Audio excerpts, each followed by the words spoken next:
My Florida background project is on the Breakers Restaurant, or Breakers as the locals call it, located in New Smyrna Beach, Florida.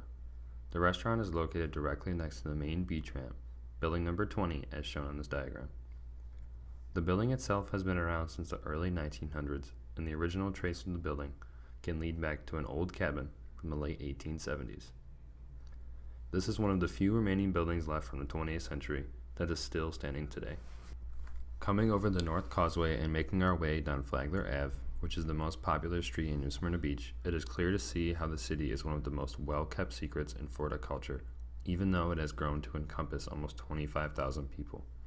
The charming beach town is full of art, small shops, and one-of-a-kind boutiques, and the streets are lined with not enough parking and palm trees. What more could a person ask for?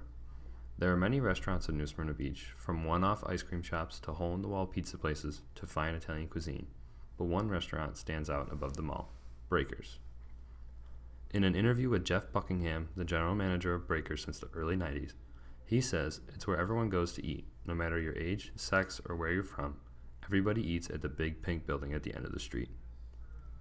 But how did New Smyrna Beach go from a small oceanside community with plenty of room for expansion to running out of room where the only place to go is vertical? Well, let's go back to the dinosaurs at about 100 million years ago with the Tyrannosaurus Rex and just kidding. But in reality, New Smyrna Beach used to look like this, and it was home to only around 3,000 people on a good day. New Smyrna Beach's population varies because of snowbirds, but permanent residents include about around 25,000. Furthermore, going back to about the mid-1700s, a dude with a ton of hair named Dr. Andrew Turnbell went to the Crown and asked for some money. He wanted to colonize the newly British-owned land in Florida. He then founded the largest colony under British rule as New Smyrna. He named it New Smyrna in honor of his wife, who was born in Smyrna, Greece. He brought over 1,200 plus slaves to colonize the land from the island Minorca. Minorcans still have roots in Florida coast today. New Smyrna Beach was the riverside of the community, and Corando Beach was the actual beach side. Corando Beach had coined the term the world's safest beach because they never had a record of any major accidents. As the area started to grow, the two beaches eventually merged as one. The beach merger was passed in May of 1945, and in April of 1946 the merger would take place. With the unified name of New Smyrna Beach, the city began to grow rapidly. Hotels started to pop up everywhere, and tourism began to increase. With World War II coming to an end, the returning soldiers needed a place to go. Most went back to their hometowns, but some decided to take up roots elsewhere. Some chose Florida. New Smyrna Beach to be exact. New Smyrna saw an increase of veterans by almost 20%. Furthermore, driving on the beach also became very popular during the next couple years, and New Smyrna was, and still is, one of the few beaches in the world where you can drive on them. With the railroad running from Jacksonville to Miami, cargo shipment went directly through New Smyrna. And with I-95 being developed in the late 1950s, traffic and tourism through and around New Smyrna began to skyrocket, especially towards the later half of the 20th century. Here we have pictures of Flagler Ave in the early 1900s. And the building to the left that you see is still standing over 100 years later. In this comparison in the year 2015, it is a clear demonstration of how times have changed and how skyscraping hotels and shops have taken over all available land. The Breakers restaurant has flourished because of these changing times, due to fantastic location directly on the beach and because of an increasing population and always changing demographic. As the population grows and grows, this allows Breakers to build an even larger customer base.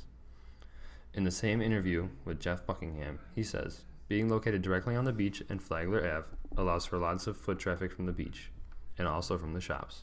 And because of the beautiful weather, people want to come eat on our deck, which overwatches the beach and the ocean.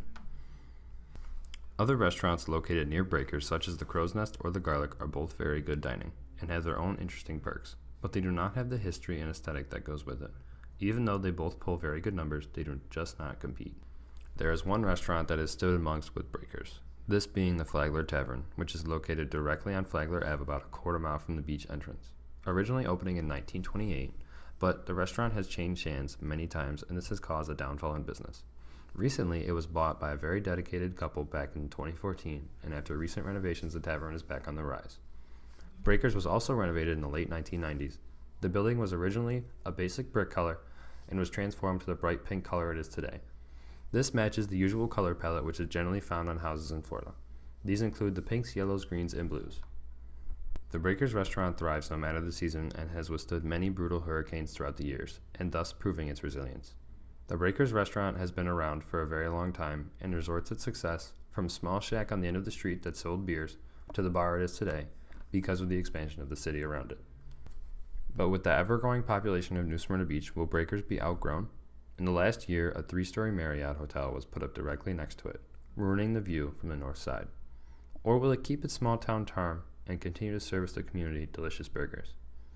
Because of having economic booms and being able to survive the hard time, but also having the most prime location, Breakers has always been a success and will continue to thrive, and I recommend going there no matter your preference in food because of the atmosphere and the beautiful views of the ocean.